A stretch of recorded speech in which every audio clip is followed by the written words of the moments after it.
Tonight I'm going to be talking with you. I don't do talking at you. I do a lot of talking all over this country and abroad as well, but I'm not going to sit here and lecture. So if anybody thinks that they've come just to sit and fall asleep, I will throw things at you if you snore and then ask you questions. And it's much better, I think, to have a two-way conversation. Does that sound okay? Cool. Because for me, a big part of the work that I do, which can be kind of loosely termed shamanism, shamanism is the root of everything that I do, but I bring in whatever comes as well. So I work very, very heavily with spirits of these lands, spirits of nature, spirits of wherever I go. It's always about what can I learn, what can I do. And you guys are all spirits too, so I'm hoping that we'll all be able to learn from each other. Is that okay? Everybody, please be quiet. Yes. Thank you, thank you. Just say yes, Taz. Okay, so Whispers from the Earth. Has anyone here actually read it? No. Excellent, so that means that for some of my talk I can read to you from the book, and that will make things much easier. Okay, so how did this come about? I've been practicing what, again, broadly speaking, is a shamanic path for longer than I can remember, certainly probably more than this lifetime. But in a formal way in this country, I guess I went through about a decade-long learning curve before the spirits that I was working with started to gently, to use a technical term, kick me up the backside and started saying, get out there and teach it. And that was always my intention, but of course it was always going to be when I was good enough and when I knew enough, which was always going to be at least 5 years into the future. It's a bit like when you're going to start your diet. Well, I'll start it on Monday. It was that kind of thing. After a while, I realised that although most of the teachers I'd been training with came from kind of the Americas, and I worked with the North American medicine wheel, I found that I was connecting more and more and more with the spirits predominantly of these lands. And I don't mean just London, I mean the spirits of these Celtic lands, if you like, the British lands that... Well, it's difficult, isn't it? Because so many people, particularly in shamanism, talk about the importance of having a lineage of teachers, a spirit lineage. And of course I do have a lineage of teachers, but then when it gets into the lineage of the teachings that apply to these lands, well, then it gets a little bit difficult, because of course it was all eroded.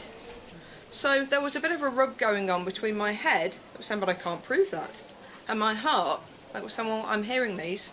I'm hearing this, they're speaking to me, and I know that it's real. And if we're going to have a faith in something, then don't we need to just trust? Don't we need to? Again, be quiet. Yes. Voices, this is good. Good. It'd be nice if I heard voices other than the ones that are speaking into my head right now. That'd be cool. So a few years back, I was doing some work. It was actually at one of the UK shamanic gatherings, and we were doing some work on the power of storytelling. And I mentioned this in the book. A guide came over from Canada, beautiful man, and he was walking around with one of those mini harps, which I can't do. I might get a note out of a ukulele if I'm lucky, but that's just way beyond me. And we were all tasked with sitting in small groups and retelling a favourite fairy tale from our childhood. So, when we say fairy tales from childhood, what kind of stories would you guys think of? What are the ones you remember? Cinderella. Cinderella? Sleeping Beauty. What else? Hansel. Sorry? Noddy. Oh, Noddy. Noddy. Is Noddy a fairy tale? Why not? Why not? Well, there's an argument that if he exists in storybook form and he's been on TV, then he exists in the spirit realm somewhere. So, hey, Noddy's real as of now. And anyway, we were retelling these stories, but the task was to retell kind of a classic fairy tale, but to give it more of a spiritual teaching. So one of the ladies I was working with in my small group, for instance, retold the tale of Rumpelstiltskin. And if we remember Rumpelstiltskin, there was this whole emphasis about trying to work out what his real name was. And she turned the emphasis of the story into the importance of medicine names and of holding confidence and of not blurting medicine names out to everyone. But while I was doing this work, I could feel, almost physically feel, one of the ancestor spirits I work with from these lands kind of tugging on the sleeve, saying, we've got these. We have these teaching stories, we've got them. I was like, shut up, I'm working, shut up.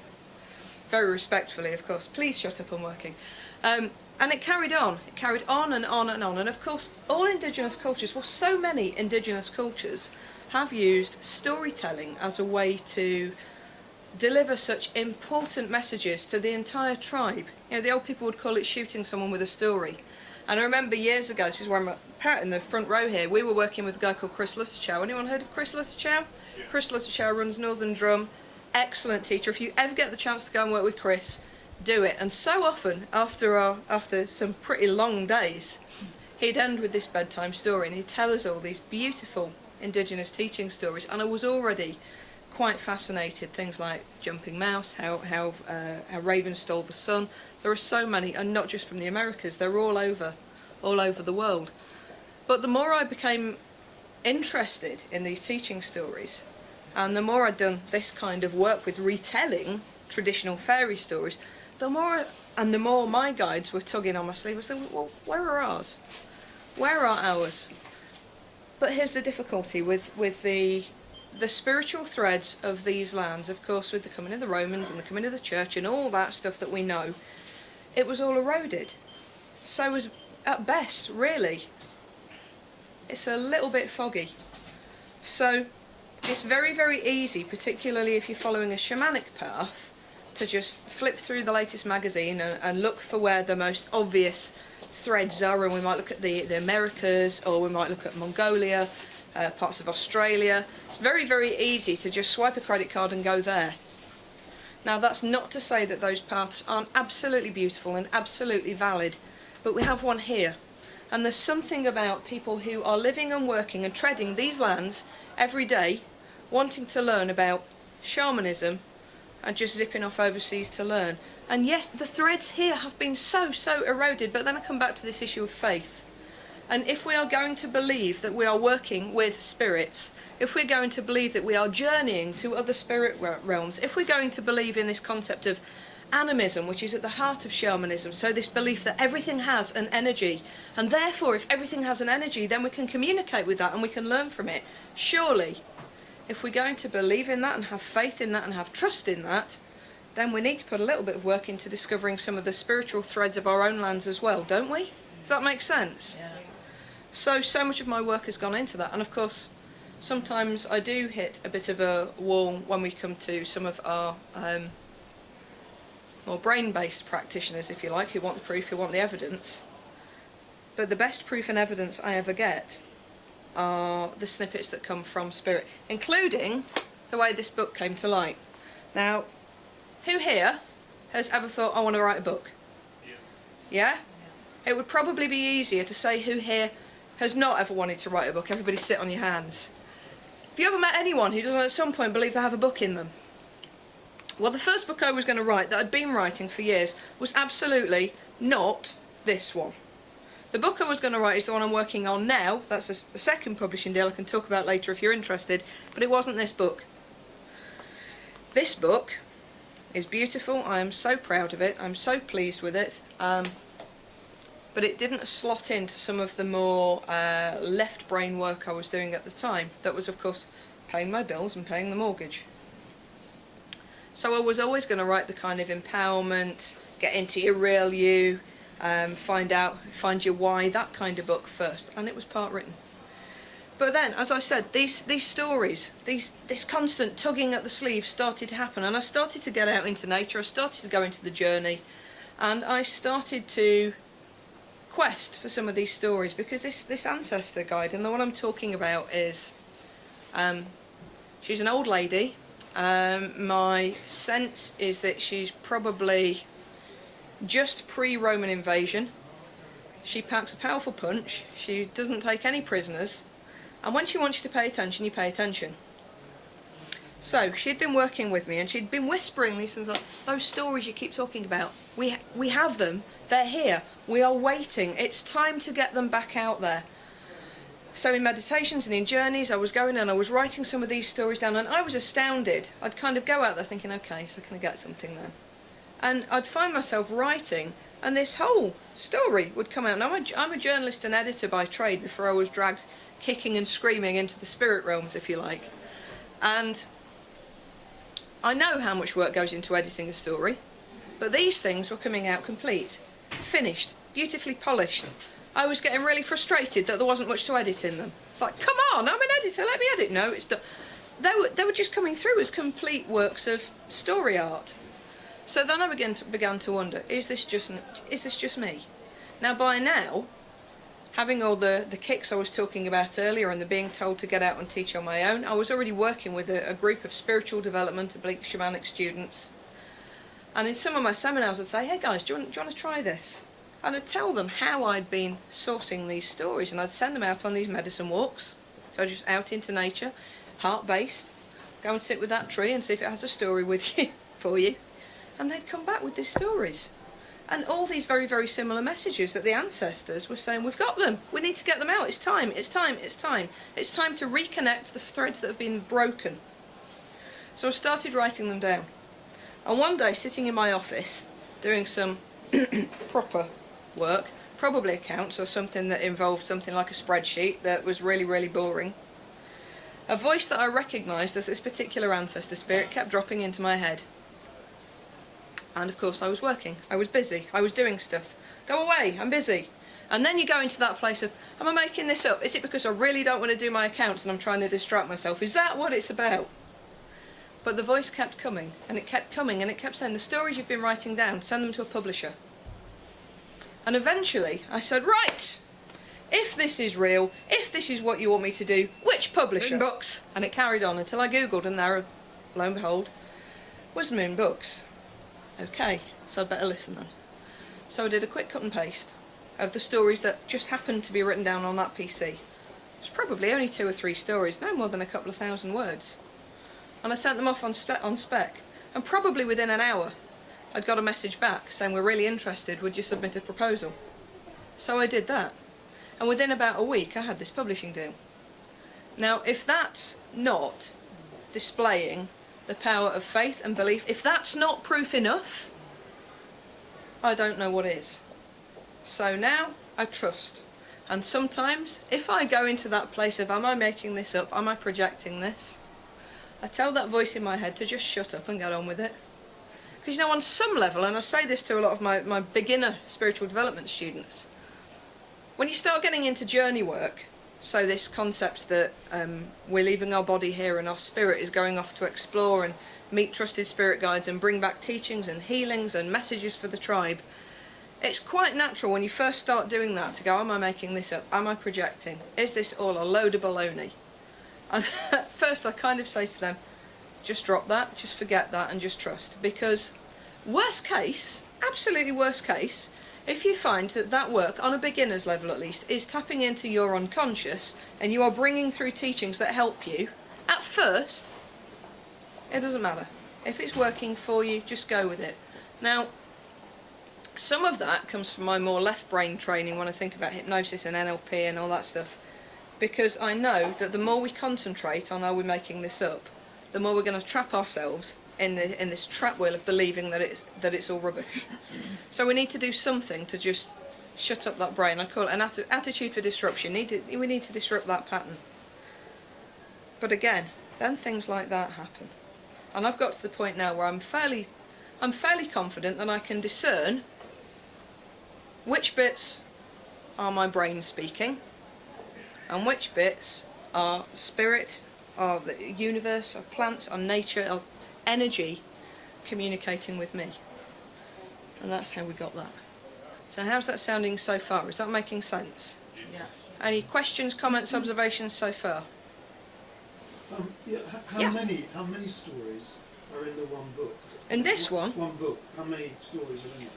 Do you know what, without counting them, I don't know. There aren't many in this, it's quite a small one. But the bank that I'm building up at home is growing by the day. Now this one contains, let's have a quick count up. Let's have a look.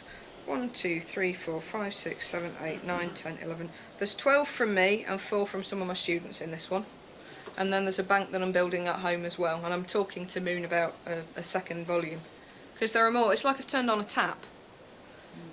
Which is both beautiful and a bit of a pain in the backside, because if I'm trying to get on with other work and then this story it's really difficult to park the story and to get back on with the accounts again, because I'd much rather be doing the story. Much rather. What I'm finding, and I don't know if it's where I'm going deeper or where they've started to have more trust.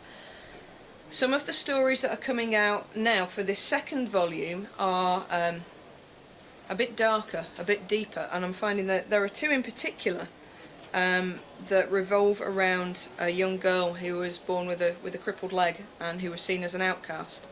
And I've got these twin stories, one from her point of view and one from the point of view of the villagers who were terrified of her. And it's real, ouch! But there are still beautiful teachings within. So this is where I need to be having chats with my guys and saying, come on, we need the lighter stuff too. And this, most of the stuff in here is pretty light. I've had a few people saying, well, would you market this as a children's book? No. There are...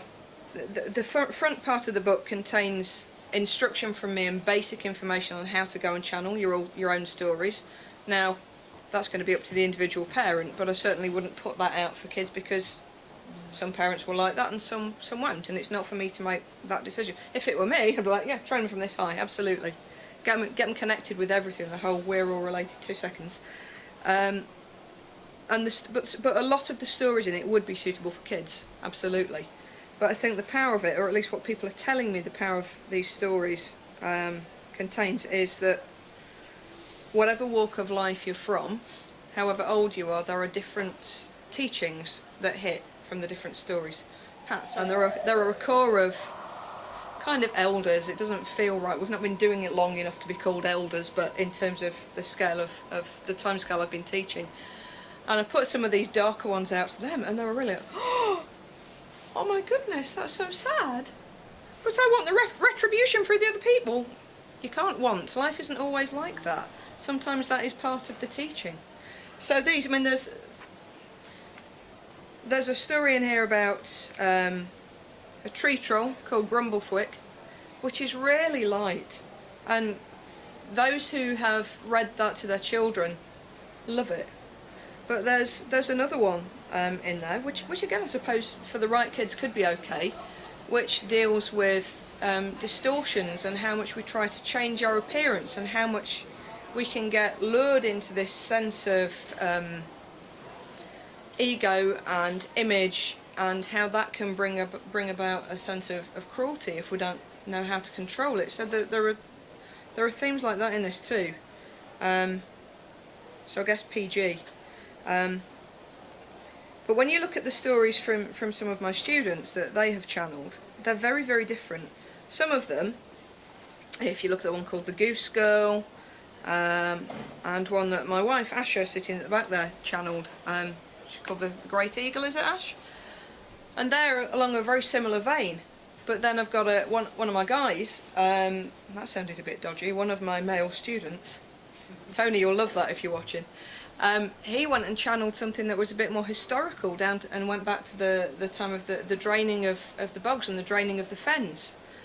So the teaching in that was very different. It was from a bit more modern day, and it was about the way that progress can sometimes be seen as a retrograde step.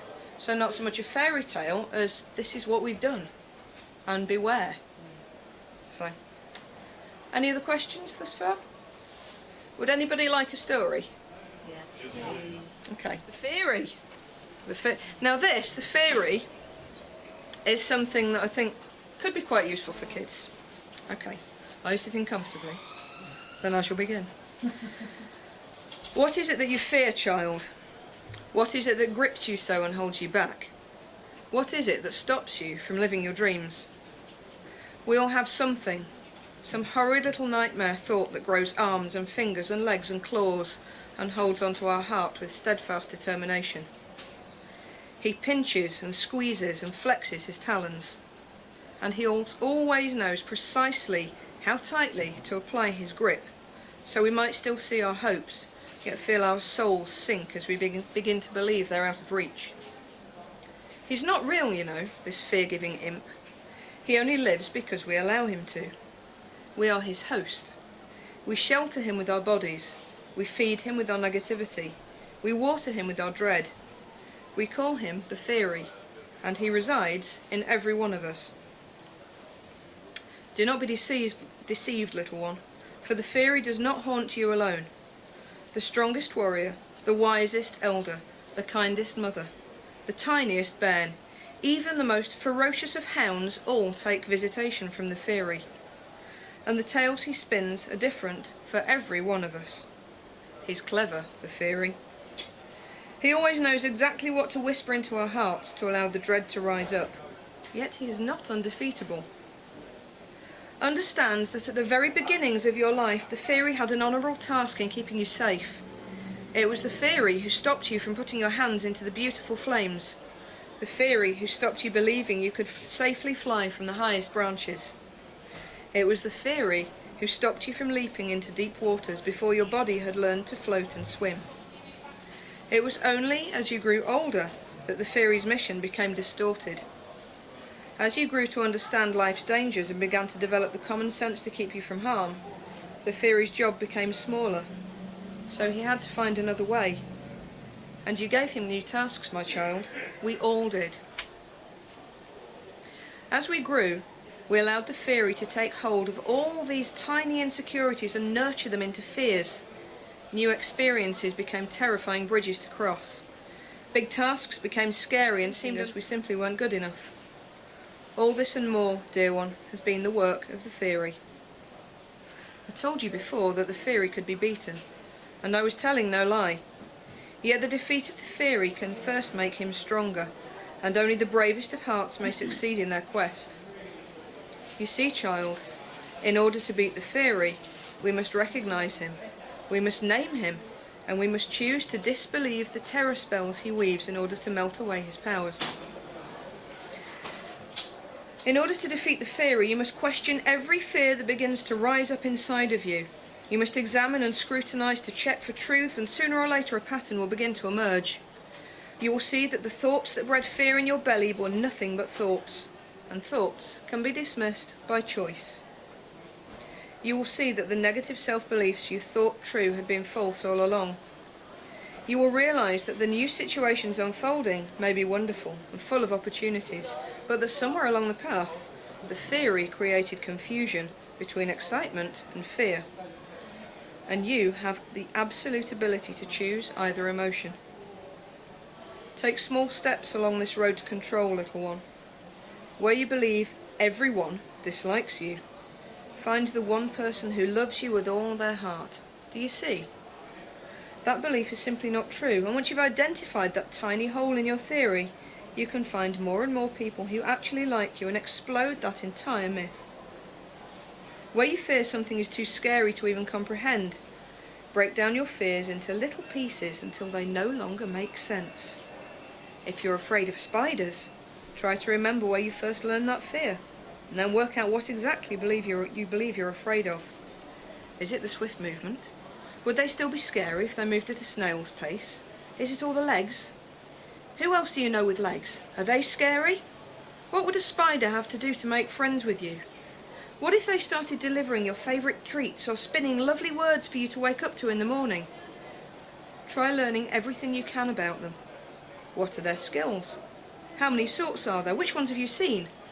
How long does it take them to spin a web? Are spiders really so terrifying?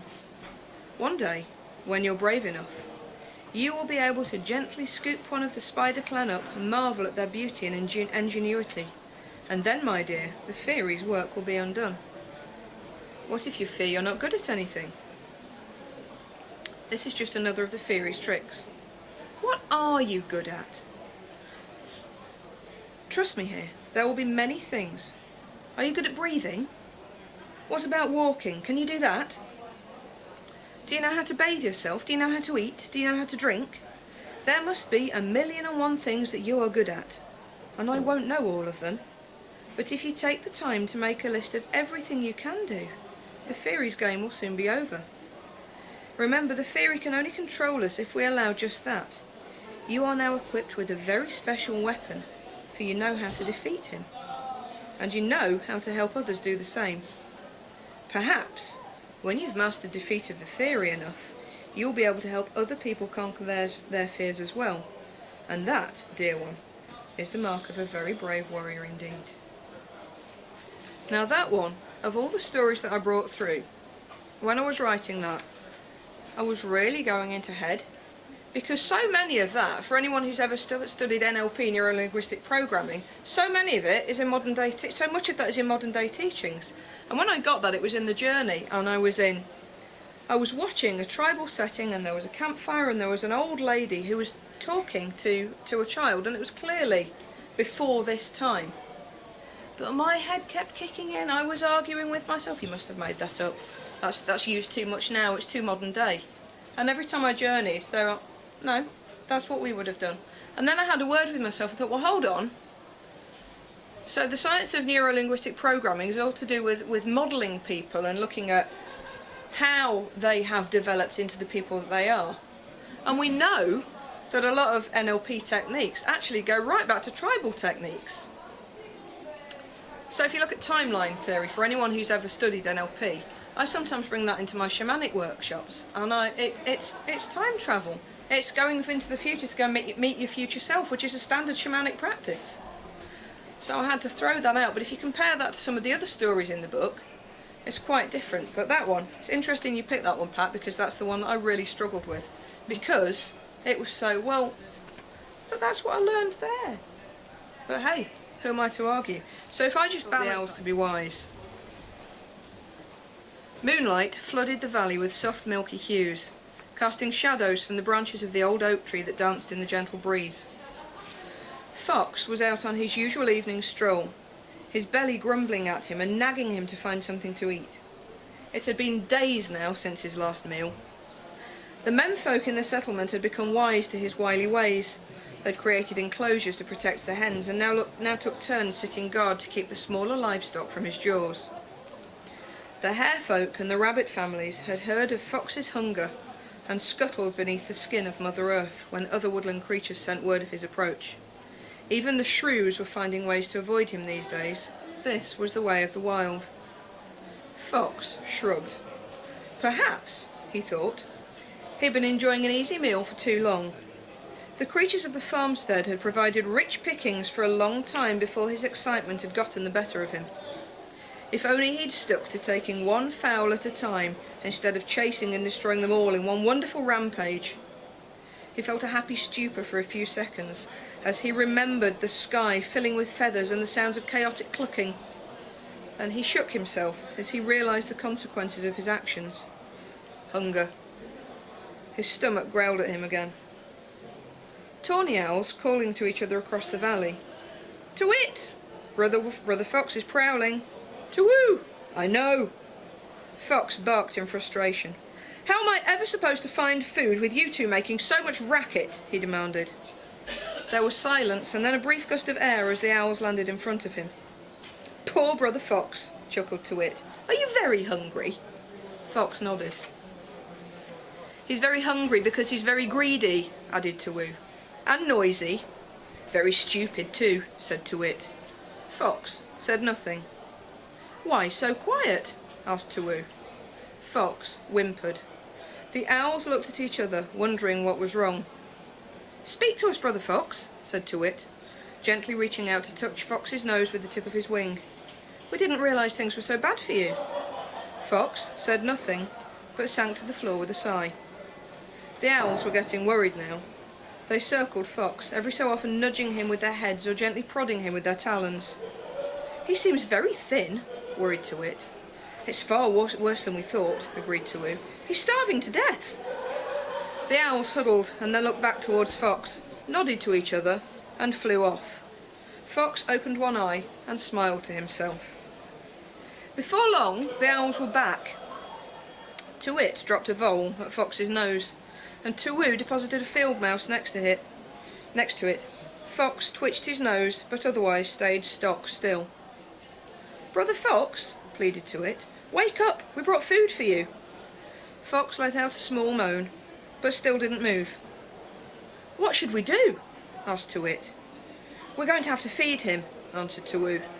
Gently, To-wit fluttered over Fox's head and used his talons to gently grasp either side of his muzzle and pull open his mouth.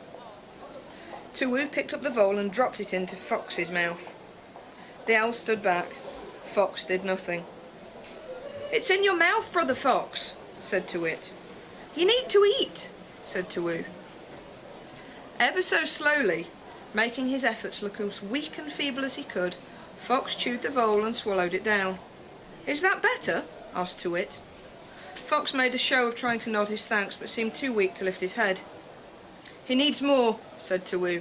"Let's feed him that mouse you found." The owls repeated the exercise with the field mouse, but still Fox seemed weak. They exchanged a look and then flew off to find more food. By the time Grandfather Sun was beginning to rise, the owls had fed Fox a feast of woodland fare, but still they were concerned. "Brother Fox," asked Too-Wit, peering closely, "can you stand? You shouldn't stay out in daylight when the menfolk are hunting you." Fox tried to stand, but pretended to have shaky legs and wobbled back to the ground. "I'm not sure I can move," he said quietly. "Thank you for all your help, but I'm afraid I'm done for. Leave me here and go off to the safety of your treetops." Too-Wit and Too-Woo exchanged worried glances, and then swooped one wing each beneath Fox's chest, and half carried, half dragged him back to his den. Once Fox was safely inside, the owls told him to stay put and promised to bring food the next night. For almost a whole moon phase, Fox lazed in the luxury of his den, growing fuller and fatter, and feigning weakness every night while the owls hunted for him and brought food to his bedside. "Now who's stupid?" Fox grinned to himself.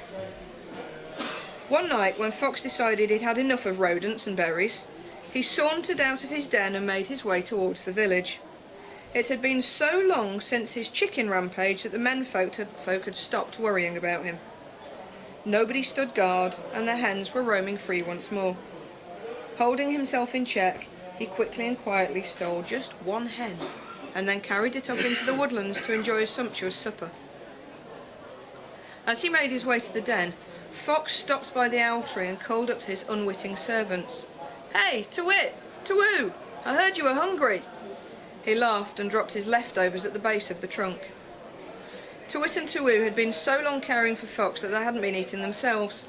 Skinny and starving, they dropped down and ate everything they found there. Pretty soon they began to cough and spat out pellets of nothing but bone and feather. "How could you?" shrieked Too-Wit. "We fed you for days and you bring us dry remains." "Because I'm greedy and stupid. You said so yourself," laughed Fox. "Maybe you'll be wiser in future." With that, Fox went back to his den, full of food and mirth. To this day, foxes are still known to be one of the most cunning creatures in the countryside, and the owls have learned to be the wisest.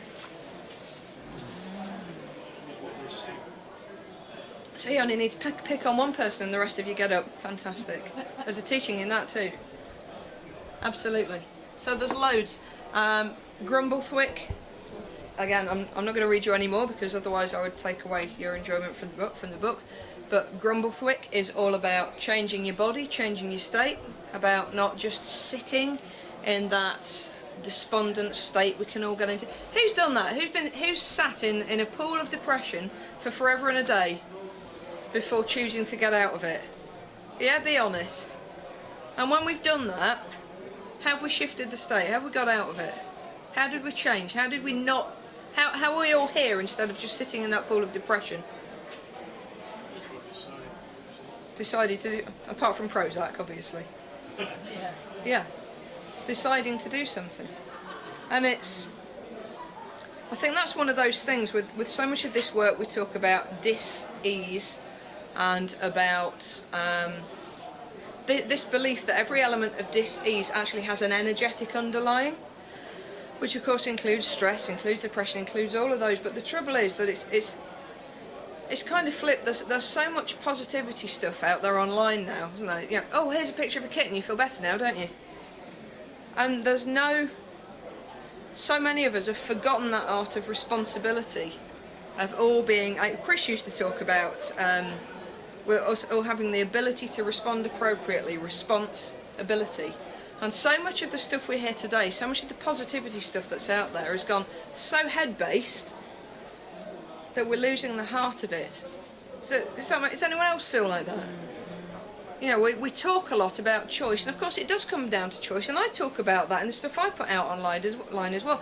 It does come down to choice, but if we're not taking it deeper than that, if we're not talking to people about the energy beneath these issues and how You need to find out where the imbalance is in the first place to be able to address that. If we distill that just down to, well, just choose to be happy, it doesn't really work. And I think some of the stories in the book address that too. I think in Western world now, there are so many, we're awash with life coaches, and hey, if I'm at a business meeting, that's what people would see me as. We're awash with life coaches and NLP people and hypnotists and psychotherapists. But we've lost the spirit somehow. We've lost the energy of everything. Everything's Excuse me, can I just ask you Please do. what NLP actually stands for? yeah, neuro-linguistic programming. It's without going into too much here, if you Google it when you get home. So neuro, the brain, linguistic, the language we use, programming, the patterns we'll go into, the little patterns we'll learn to deal with different situations. And the essence of NLP, and I'm really, really nutshelling it here, is that if we can be more aware of the language we use and the patterns we'll use, the little ways of, well, if I do this, that will happen, then we can break it and we can change our states. And this neuro-linguistic programming, is it directly connected with fiction writing? Or No. is it just something general? No, it's general. A lot of... Anybody here heard of Tony Robbins, Anthony Robbins? Yeah. So a lot of the stuff he teaches comes from a place of NLP. It's about changing the patterns that we all go through. It's about changing the way you look at things. It's about changing your beliefs and changing your life. And I spoke earlier about NLP and modelling. One of the core elements of NLP is, oh, there's a really successful person. How have they got to be successful? Okay, well, what are their beliefs? What are their patterns? What are the things they do? What kind of language do they use? And it's about modelling everything about that person. And in theory, if we then copy everything that person does, and I am really, really nutshelling it here, then we should be able to attain that same level of success. But very, very brain-based. And I think for me, where we've got to in modern day now, we've got all these different tools that are very, very brain-based tools, and things like this, the stories in this, some beautiful indigenous stories, go find them online, go and find some books, anything at all to bring the energy and the spirit back. Because if we just concentrate on all the tools we can use to reprogram our brains, we're disconnecting here. And for me, that's one of the biggest issues with loosely termed Western society, is this head-heart disconnect. You know, a lot of the old people would say, well, us lot are stupid because we think with our heads. And they've got a point. So for me, this is the filing system, but I've kind of got into a habit now of almost dragging a thought from here, and sometimes I'll physically do this, and I say this to some of my students as well. If you can't get out of your head, imagine you're grabbing that thought, because imagine, very head-based action, imagine you're grabbing that thought and pulling it down into your heart space, and just try processing it there, and you'll probably find there's something different. So the irony is that so many of these brain-based techniques and the people practicing them would talk about this holistic approach to healthcare. But it's so much more. It's not just about practicing psychotherapy or NLP or any of the others, and that's not to knock them at all. They're beautiful, and I'm trained in some of them. But it's not just about that and drinking aloe vera. It's got to be this as well. Holistic means the spirit as well. It's the whole. But I remember doing some journey work a year or so back now, and I put some of the essence of the journey out on Facebook. And it really ruffled feathers, and the message I was getting from some of my guides is that science is the enemy of faith. Because if we explain everything away, if we prove it, isn't that wonderful? But if we prove it, then we don't need to believe anything, and if we don't need to believe anything, then we don't need to have faith, and that takes us straight back into brain again. Does that make sense?